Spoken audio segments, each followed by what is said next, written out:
Okay, can we call to order the Madison Redevelopment Commission meeting of June the 6th? First order of business is the approval of minutes from the May 5th meeting. Has everybody had a chance to review those? Any questions or comments? Can I get a motion to approve? Make a motion to approve the minutes from May 5th, 2023. Second? Joe? All in favor? Aye. So moved. Next order, claims approvals, and these were submitted before to the board. We have normal claims in the amount of $79,631.80, and then two bond request payments, one for traffic signal for Michigan Road for $81,900, and the other one for a Michigan Road pump station for $247,185. Any questions or comments on those claims? If not, can I get a motion to approve? So moved. Second? Second. All in favor? So moved. I'll turn it over to Tony.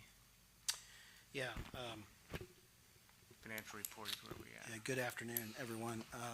We have two folks today representing Reedy Financial Group to go through some financials. First up will be Caitlin, a new face to the group for you to help us understand and go through the current financial statement that I think was an updated one was handed out to you just prior to the meeting. So again, thank you for your patience as we work through reconciliation and a number of other tasks with the clerk treasurer's office, who's been very helpful through this process. And I think we're very close, and Caitlin will give you an update on where we are from a financial perspective.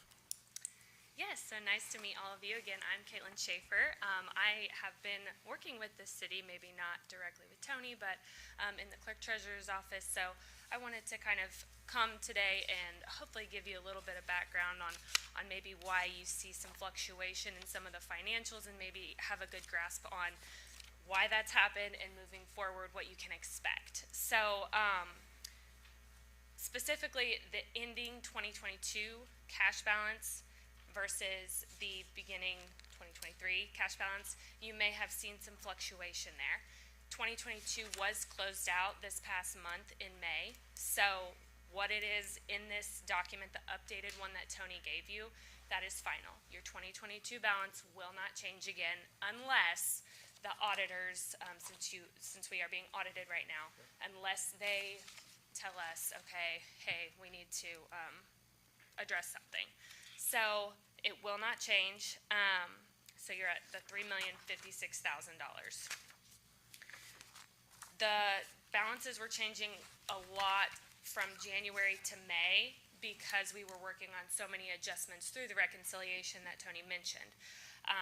There was a $199,000 and some change dollar amount that was making the fluctuation happen. So that's been taken care of. You'll see that noted in 2022, and it's not in 2023 anymore because it was actually receipted. So again, the financials, specifically on page 9, the actual 2022 column is final, and then there were a few adjustments made in the projected 2023. There is one other note. There's a $150,000 amount that was in a separate fund for the Wilson grant match. I'm sure I'm not telling you anything new, but that has not been transferred into your TIF fund yet. That's being done this month. So next time when the financials are presented to you, you will notice a $150,000 tick up. Is that noted anywhere on this, anywhere in the current packet? No, it is not. I was aware of it after these packets were redone again. Okay. So I wanted to make it aware to you, though. So you can look at your 2023 and the projected year-end cash. You can expect that to be a little bit more. One other thing to note is on page 5, kind of flipping back, we did get the actual spring settlement today. So that $887,000, that is your actual spring collections. It's no longer estimated. So that was something that we wanted to note in here as well. Other than that, I think everything else pretty much stayed the same. If you have any questions, I can attempt to answer those. And if I can't, of course, I can get you an answer. questions? Caitlin? Commissioner, I would just add that we're on track. Our cash flow is good. I think these are solid financials, subject to the continued adjustments we're doing in clerk's office, and we're in a good position to achieve the projects that we've committed capital for in 2023 and 2024. Any additional Great. questions? Nope, thank you. Thank Thank you you. so much. Thank you.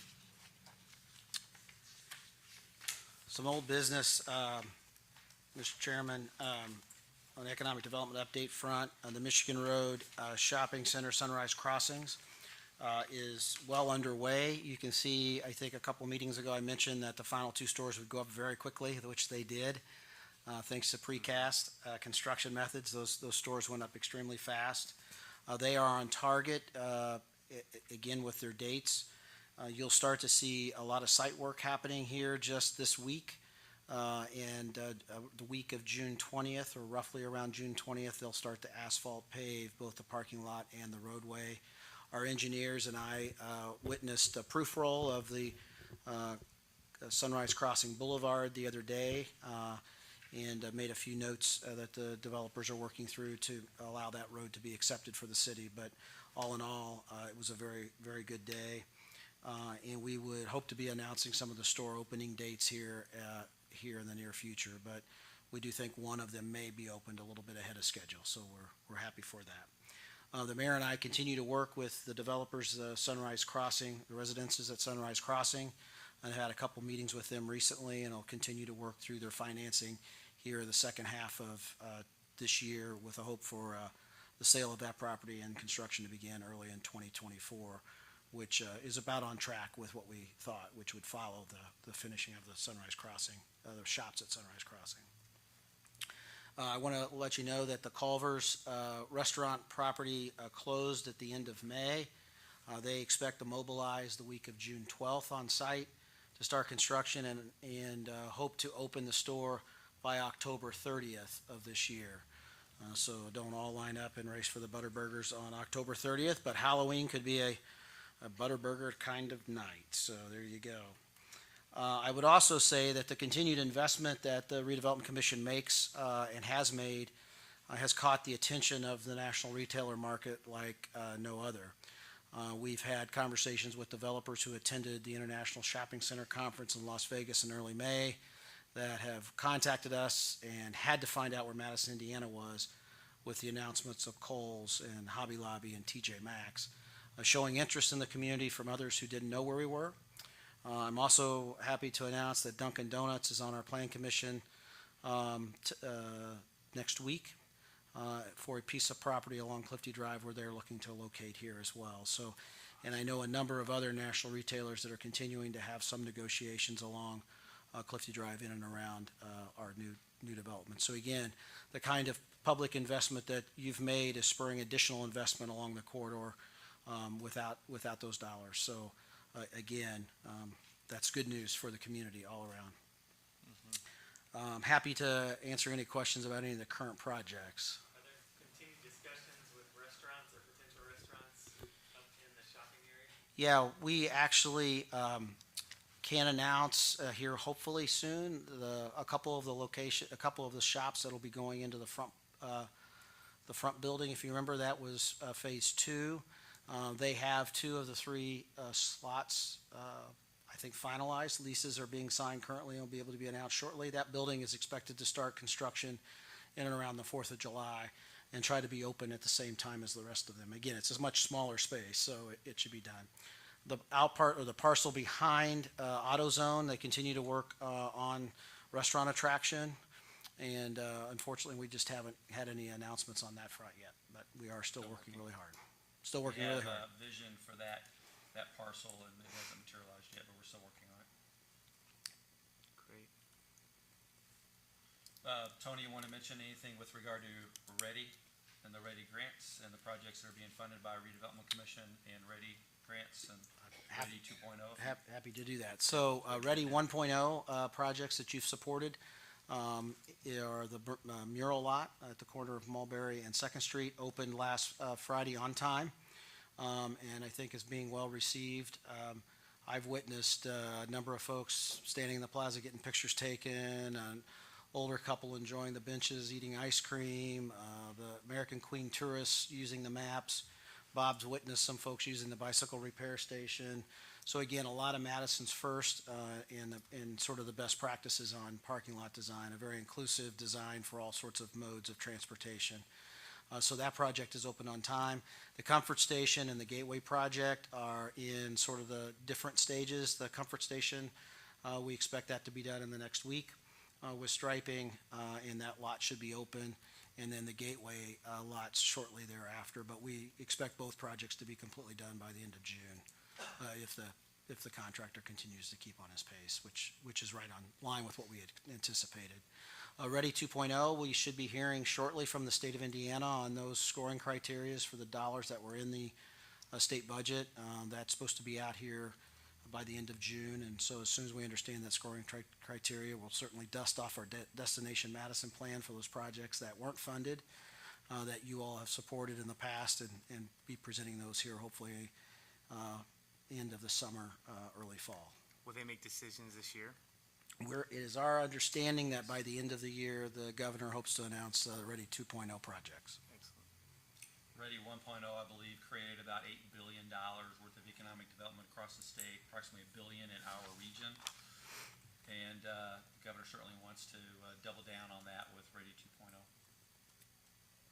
We have 3 other Ready 1.0 projects that we haven't closed on yet that are in the works. Yes, that would be the Ohio Theater, which we are working with them, hopefully to go to bid here yet this summer on that facade and marquee restoration. Those drawings are being finalized, that they are currently employed the design firm to do so. We have the, Trail? the Heritage Trail, Connector Trail. the Hanover Connector Trail, which the grant agreement was signed last month. The request for qualifications will be going out here in the next 30 days for a selection of consultants. That has to go through a standard RFQ selection process because it is, the funds are being, for consultants are being paid for out of those federal dollars. And then finally, the third one, sorry, my brain's a little full today. Yeah, the HMI Bicentennial Parking Lot. So that project is currently under design by JTL. And we hope to bid that here in August timeframe with the beginning of that project yet this fall. And working with the festivals to the best of our ability, it's a very busy and congested part of our riverfront during festival season. So we're going to working really hard trying to navigate the festivals and having not that whole lot, not the whole area tore up during the whole time, certainly. We hope the majority of the work to be done by Regatta next year. But much like the Super Overlook project, there may have to be certain phases and some pauses to some of that construction, but we're working really hard. We've met numerous times with Chautauqua and also met with a couple of the other festivals to ensure that we're trying to accommodate their needs to the best of our ability. Great. Yeah, and I'll just finish this up by saying that a lot of the work over the last couple of years has been about placemaking here in the Redevelopment Commission, about that vision for our community. And then a companion to that is the work we're doing through council and through the City of Madison Utilities, which is a $13 million water improvement project, which is building more capacity for we can accommodate our growth, because the next generation of our Redevelopment Commission planning is really going to focus a lot on housing. And then also infrastructure.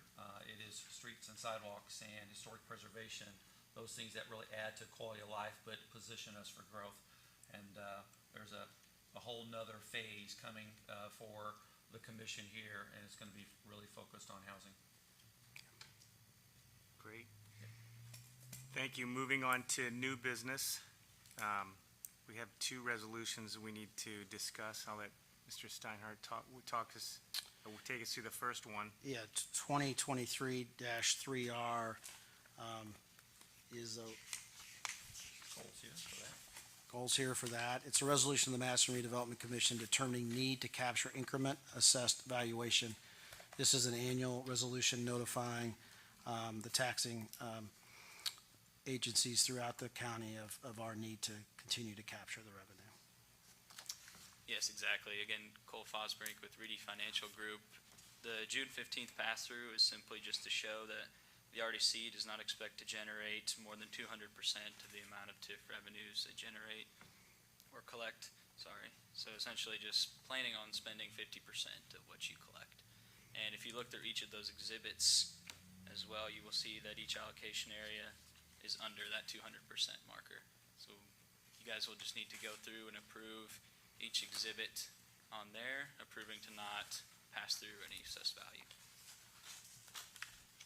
The good news is we're not being told to pass through anything yet statutorily, and these set up the metrics that we can opt not to pass through anything because of the percentages, as Cole mentioned. Correct. This is something we've done every year. Yeah, this is a standard process that's required. Okay. Any questions regarding the resolution? Could I get a motion to approve Resolution 2023-3R? So I'll second. All in favor? Aye, so moved. Great. Well, I thank you, Mr. Grody. Thanking Cole for his presentation. Oh, yeah, Okay, and cool. Cole, thank Thank you you. very much for that, and Reedy's assistance in getting that done, and make sure we get signed what needs to be signed today. Also in that packet, the mailing letters will need to go out before June 15th. All those will need to be signed as well. Okay. And if you would like us to do that for you, we can do that. Or if you would like to do that yourselves, you can also do that. Yeah, we'll certainly look to Reedy to help us get those in the mail, and we'll get those signed today. Perfect. Okay, thank you. Thank you. Today, commission members, I'd like to introduce Resolution 2023-4R, a resolution of the City of Madison Redevelopment Commission approving conditional purchase agreement and related matters to a developer, Rafferty Development LLC, for the property known as the Ruler property at the corner of Second and Mulberry for the use as a downtown grocery store. So at this time, I'd like to entertain and introduce Kurt Rafferty with Rafferty Development LLC to talk through his proposal for that site and hopefully for your support of that proposal. Good afternoon, everybody, and thank you for inviting me. Apologize for my attire. I did not know I was going to be speaking today. However, that being said, my name is Kurt Rafferty, Rafferty Development. I, along with my wife Karen, own Rafferty Development and have been developing for Dollar General for 20 years. First started out our development in Ohio, developed there from 2003 to 2007. Transferred over to Indiana when it became available, and in 2010 started in Kentucky to add to that to our territory. To date, we have developed over 152 Dollar Generals. Aside from myself and my wife, who I begged to join my business in 2013, I have now added my oldest daughter, Heather, youngest daughter, Caitlin, in 2015. Added an engineer, Michael Doyle, and his wife, so it's a nice big family affair, back in 2019. We've done, like I said, 152 Dollar General developments. We've done 12 market stores, which is what we are proposing here at the old Ruler building. Say old Ruler building, it's old to me because we've been inactively trying to get this development to Madison for many, many years. And with the help of Mayor Bob and Tony, who have been very instrumental, and I am sure that everyone in this room appreciates the hard work both of them have done, not just on this project, but you could tell since I've been here coming through Madison, own the current Dollar General now, that they have really, and all of you have really taken huge steps to promote not only downtown, I call it above the hill, I don't know what you all call it, but I say below the hill, up the hill. So I know where my people are going. But it's just amazing the progress you all have done. And like I said, I've been doing this for 20 years. I'm on the backside of my development career. I've developed in Florida for 20 years prior to this. And I told Bob and Tony that this location is my legacy store. This is one that I hold very dear to my heart. We keep in our portfolio the same as the other store. We want to see this succeed for downtown Madison. And I believe with my general contractor, who has personally built over $500 generals, that we can give you a product that you would be proud of, that you will, the customers, the people, the visitors of this community will certainly enjoy. Can you explain, Kurt, a little bit of the DG Market concept and what this building will be like for the shopper? So there's 3 different prototypes that Dollar General has. It's 9,100 square foot, I'd call that the traditional. DG Plus, it's 10,640 square feet, and then the market store, which kind of explains what it is. It's a market, a lot more groceries, a lot more fresh produce, a lot more grocery items. We call them cooler doors. This one could have up to 50 cooler doors, where a standard prototypical 9,100 square foot might only have 18 or 20. So the concept with their market store is to bring groceries to an underserved area. And that's where they have zeroed in on healthcare products. They've devoted a special section in their store for healthcare. Fresh produce, as I explained, is local, so that can happen here. They're really pushing that as they have fresh distribution centers. One recently built in my hometown in Bowling Green to provide the fresh products to meet the health concerns of the public, such as a grocery store would. So they're really concentrating on hitting that market, a healthy market, a fresh market for the customer. And that's what these DG markets have, different than the DG Pluses or their traditional stores.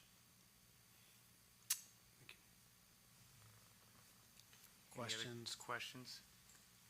For Kurt? No, I can say on behalf of probably the board that this was a long-term goal of ours. I think the mayor had a vision, and it was focused on making this happen, delivered to the downtown community, and we're excited, hopefully, to have you as a partner to push us over the finish line. So we're Well, excited. I'm here to get that through. It may have taken longer, as I told Tony today. Sometimes taking longer is better.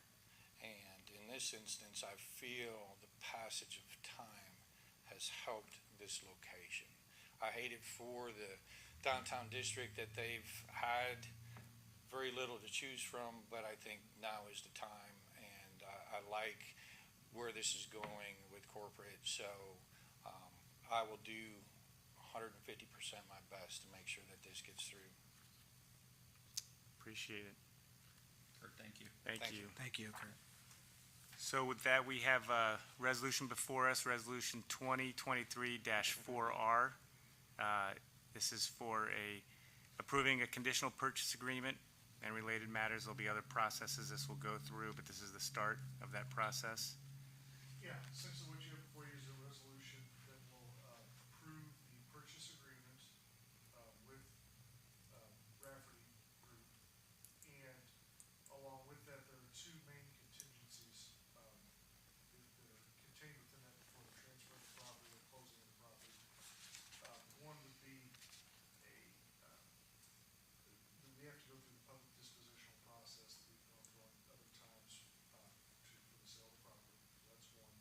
And 2, they have to get permission from the Dollar General corporate to verify that this is going to in fact be a Dollar General marketplace or a DG market.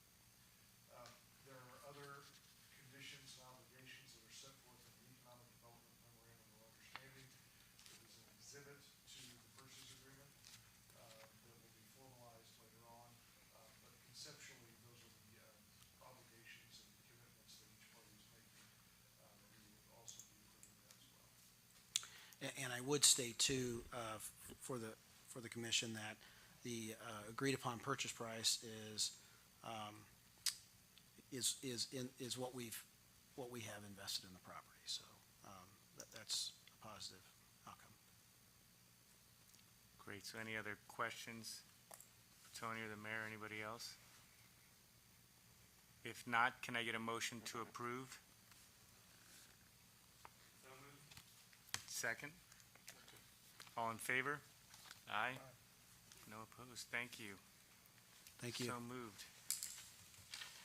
I think it's our intention to execute the. Yes, we'll sign after the meeting with Kurt, the mayor, and yourself, John, Stick around and for the that. rest of the members of the commission. We have a number of documents you have to sign this evening. Okay. Next order on the agenda is City Matters Mayor update. Well, Tony and I covered a lot of the city matters earlier when we were talking about the various different projects, and please drive around town. If you see something that isn't under construction, will you please let us know, because we feel like the entire town is under construction, whether it's a neighborhood, a street, a shopping center, Sidewalks. our water tanks, our sidewalks, historic buildings, our riverfront. It seems like it's all under construction right now, and I want to thank the community because, you know, when you do a lot of construction at the same time, and not just us, but NDOT and county are also doing quite a bit, it creates disruption and inconvenience. But that's temporary, and the effect of that investment is going to be felt for a very, very long time. One of the things that Tony didn't mention, but the RDC has had a significant involvement in that, and that is our groundbreaking for Crystal Beach. The construction of the new aquatic park will be on June the 13th. We have a couple of other celebrations. We have the ribbon cutting for a brand new park in the Oak Hill subdivision on June the 20th. And then we have another groundbreaking for, now I'm losing my track, we had three in the month of June. One is we have Crystal Beach, we have Oh, and the mural lot. and the mural lot, we're With having the dedication for it on June the 23rd. I want to thank Kurt for being here and sticking with the city to help us realize our vision for a downtown neighborhood market. We think it's extremely important and vital to the fabric of our community, and it's important for the entire city. So I'd like to read this statement so that the moment isn't lost. We still have a lot of work to do. This is, you know, we've spent several years to get close to the starting line. And that's with anything, especially in sport, you spend years and years and years training just to get an opportunity to get to the starting line. And then when the gun goes off, you certainly want to lean into it and bring this particular project home. And that's what we're going to continue to work hard to do. So I'd like to read a statement just so we don't lose the importance of today. And that is, our top economic development priority for downtown Madison is one major step closer today with the partnership with Rafferty Development, LLC. Over the past several years, we've worked tirelessly to bring a neighborhood market to the former Ruler grocery store building. We believed so much in the importance of this effort that the City Redevelopment Commission acquired the property to maintain site control and invest in the fabric of our historic district. This entire corridor is important to the city and is seeing tremendous growth and investment.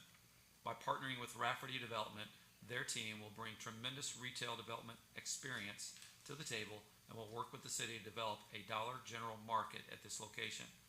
While there are still important steps to pursue with regard to the formal disposition process and approval by Dollar General to locate a DG Market here, we will do our best to see this to fruition and are grateful for Rafferty's investment in the community. DG Market brings name brand goods and grocery options to our community and has a distribution network of over 17,000 locations. We believe this is a great fit for downtown, and we're excited about moving forward. So, Commission, I want to thank you guys for all of your support the last several years, and the next several months now are going to be really critical for moving this project forward. Thank you. Thank you. Anything else? No other business. No other business. Next meeting is Tuesday, July the 11th. If no other business in front of us, I would make a motion to adjourn. Second? All in favor? So moved. Thank you. So we have lots of stuff to sign. Yeah.